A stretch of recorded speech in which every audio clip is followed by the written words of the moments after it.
I don't live near the proposed site of this Dollar General, but I am over there 5 days a week because I work in that area. And I can personally testify to the fact that that intersection is fraught with problems, all of which you've mentioned. And I can appreciate the lengthy discussion that you all have had with these individuals representing Dollar General about how this building looks and whether or not it should really go there. But it seems to me like this is trying to force a square peg into a round hole. It's just not right for the area. With 6 other Dollar Generals open and operating, and sounds like a 7th or maybe more proposed or approved, what do we need this for? They have their data points. They say that there's a need. Well, I'm sure there is. There's a need for them to make money. But does the community really need this? I don't know. I don't think it does.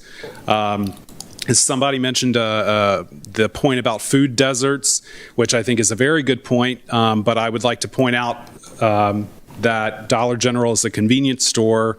It doesn't really sell fresh produce. It doesn't sell grocery store type items the same way that a Food Lion would, at least from what I've seen. And so I think prepackaged foods like that does not really help to fix a food desert issue.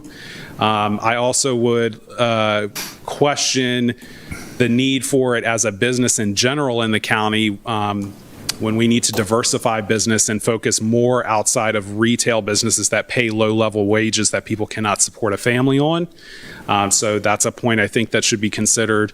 And on a personal note, outside of traffic and all these data points, a relative of mine, my aunt, was in a terrible accident at that intersection years ago.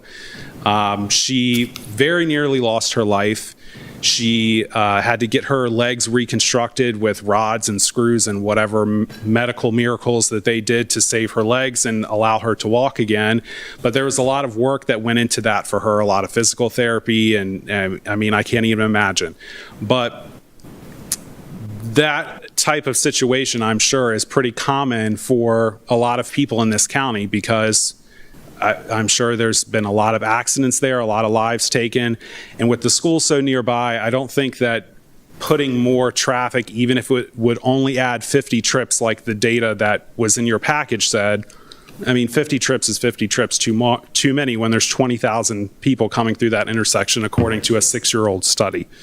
So for those reasons, I would ask that you not support this Dollar General being built. It is not the right place to put this in our county.